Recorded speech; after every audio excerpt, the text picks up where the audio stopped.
بسم اللہ الرحمن الرحیم۔ السلام علیکم۔ خوفناک گھر کہانی کا دوسرا اور آخری حصہ آپ کی پیش خدمت ہے۔ اس کا پہلا حصہ میں اپلوڈ کر چکا ہوں۔ جن حضرات نے ابھی تک نہیں دیکھا ان کو لنک اس ویڈیو کے ڈسکرپشن میں مل جائے گا۔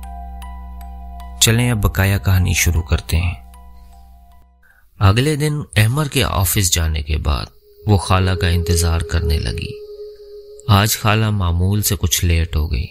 آدھا گھنٹہ مزید انتظار کرنے کے بعد بھی جب وہ نہ آئی تو اس نے دھوپ لگوانے کے لیے بستر اٹھائے اور چھت پر جانے کے لیے سیڑھیاں چڑھنے لگی۔ چھت کا دروازہ کھول کر جیسے ہی اس نے چھت پر پہلا قدم رکھا، خوف و دہشت سے بے اختیار اس کی چیخ نکل گئی۔ ایک لمحے کے لیے وہ پتھرا کے رہ گئی۔ پوری چھت اس وقت چھوٹے بڑے چمگادڑوں سے بھری پڑی تھی۔ منظر ہی کچھ ایسا تھا۔ پوری چھت اس وقت چھوٹے بڑے چمگادڑوں سے بھری پڑی تھی۔ بدصورت، خوفناک، بہت سارے چمگادڑ چھت پر اڑتے گرتے بڑا ہی ہیبت ناک منظر پیش کر رہے تھے۔ دن کے اس پہر بھی اسے ایسے لگا کہ وہ رات کے کسی پہر کا ڈرونا خواب ہے۔ ایک جھٹکے سے وہ الٹے قدموں واپس بھاگ آئی۔ بستر تو سارے سیڑھیوں پر ہی گر گئے تھے۔ کچھ دیر بعد خالہ آ گئی اور نادیہ نے ڈرتے ڈرتے دروازہ کھولا۔ شکر ہے خالہ آپ آ گئیں۔ ارے کیا ہوا بی بی، خیریت تو ہے؟ خالہ خیریت ہی تو نہیں ہے۔ نادیہ نے سارا ماجرا بتا دیا۔ بی بی میری بات مانو، تم یہاں سے چلی جاؤ اس سے پہلے کہ تمہیں اور تمہارے شوہر کو کوئی نقصان پہنچائے۔ نادیہ پہلے ہی خوف زدہ تھی۔ خالہ کی باتیں سن کر دہل کر رہ گئی۔ شام کو احمر آفس سے گھر آیا تو نادیہ آج کا واقعہ سنانے کے لیے بے چین تھی۔ احمر نے خاموشی سے سارا واقعہ سنا۔ دل ہی دل میں احمر سوچ رہا تھا کہ نادیہ کو وہم ہونے لگا ہے اور اس کے وہم کا علاج تسلی کے علاوہ کچھ نہیں، اس لیے اس نے بات بدلنا ہی مناسب سمجھا۔ تم فکر نہ کرو نادیہ، اللہ خیر کرے گا، مجھے بھوک لگی ہے، جلدی سے میرے لیے کھانا لے آؤ۔ یہ کہہ کر وہ نہانے چلا گیا۔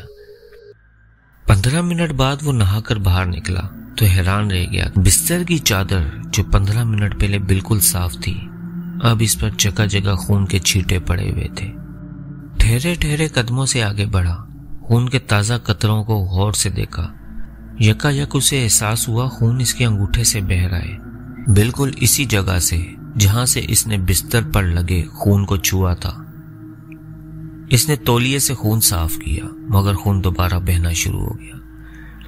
کبھی وہ حیرت سے اپنے انگوٹھے سے بہتے خون کو دیکھتا تو کبھی بستر پر پڑے خون کے چھینٹوں کو۔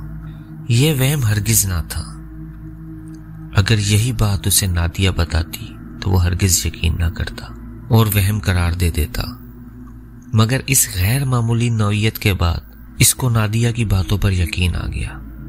ابھی وہ اسی کشمکش میں کھڑا تھا کہ پیچھے سے نادیہ کی آواز آئی، احمر کھانا تیار ہے، آ جائے، میں کب سے آپ کا انتظار کر رہی ہوں۔ نادیہ یہ بولتے ہوئے جب کمرے میں داخل ہوئی تو اندر کا منظر دیکھ کر اس کی زبان تالو سے چپک گئی۔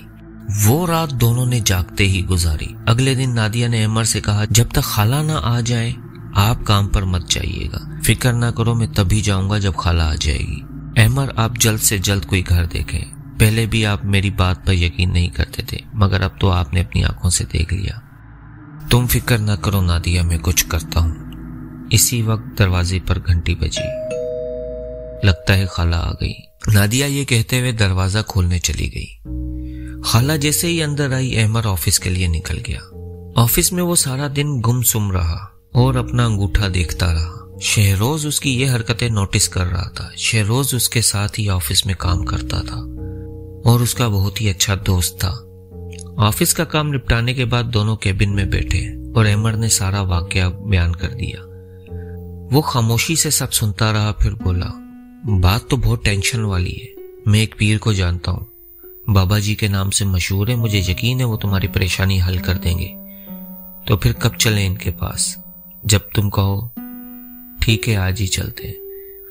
احمر نے اپنے انگوٹھے کی طرف دیکھا تو زخم تو بھر چکا تھا لیکن زخم کا کافی بڑا داغ نما نشان ابھی تک ظاہر ہو رہا تھا۔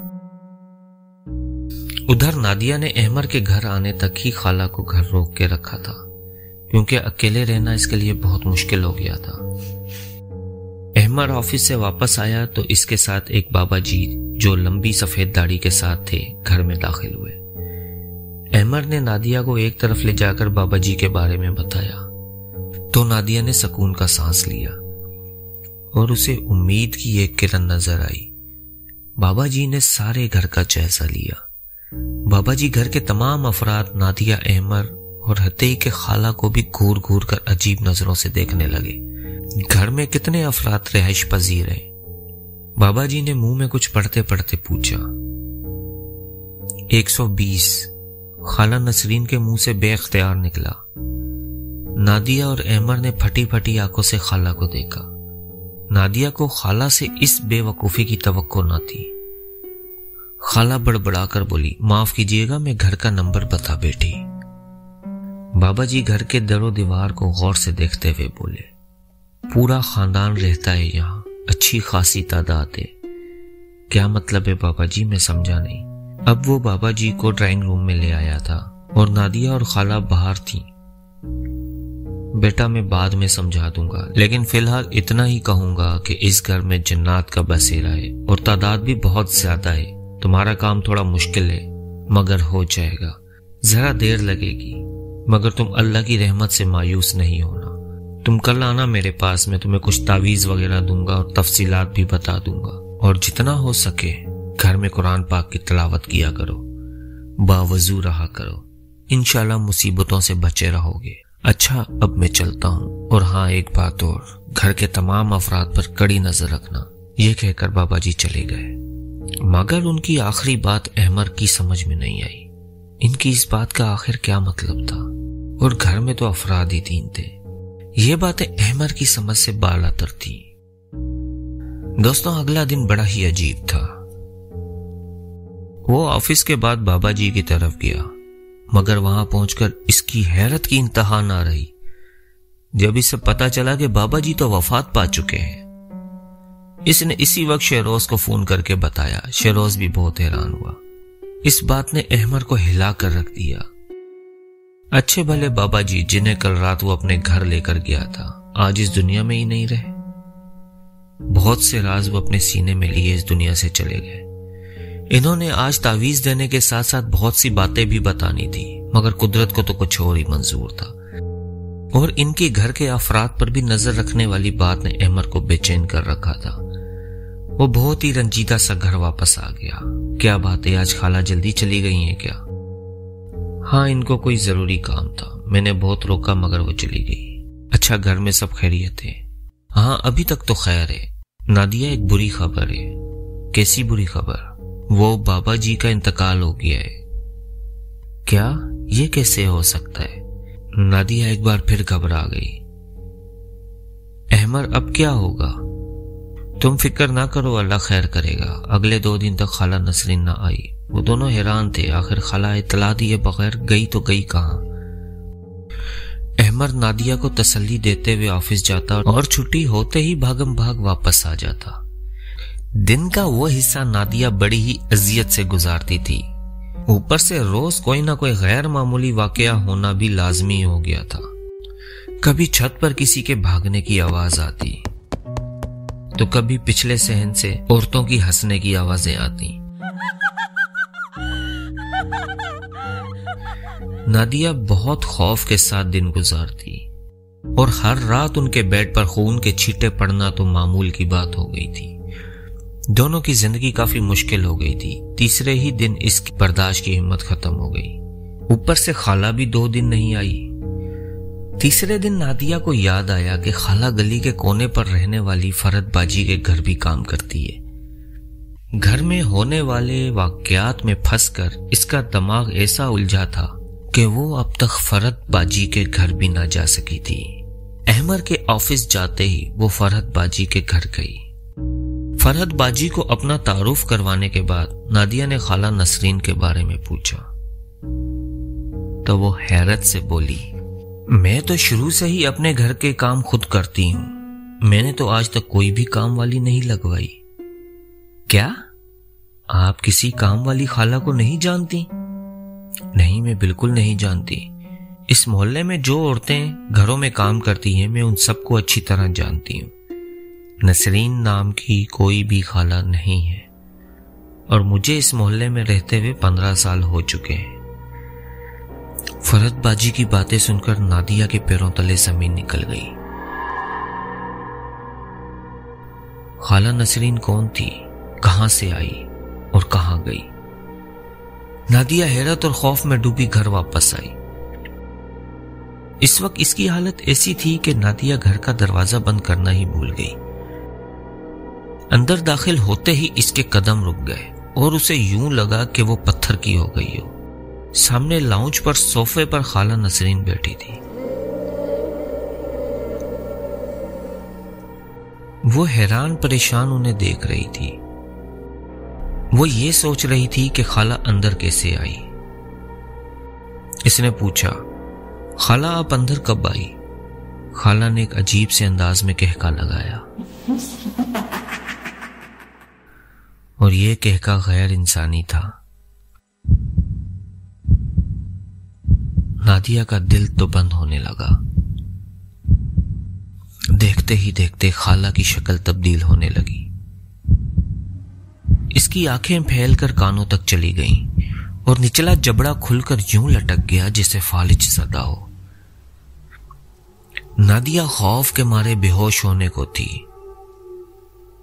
یہ گھر ہمارا ہے، ہم نے تمہیں بہت دفعہ پیار سے سمجھانے کی کوشش بھی کی کہ چلی جاؤ یہاں سے اپنے شوہر کو لے کر، چھوڑ دو یہ مکان، مگر تم لوگ تو نہیں سمجھے اور تم چلے تھے ہمیں یہاں سے نکلوانے۔ یہ کہہ کے وہ کہکے لگانے لگی۔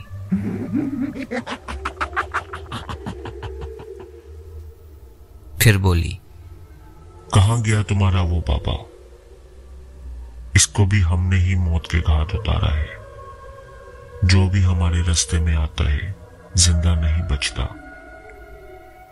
شکل کے ساتھ ساتھ خالہ کی آواز بھی بدل گئی۔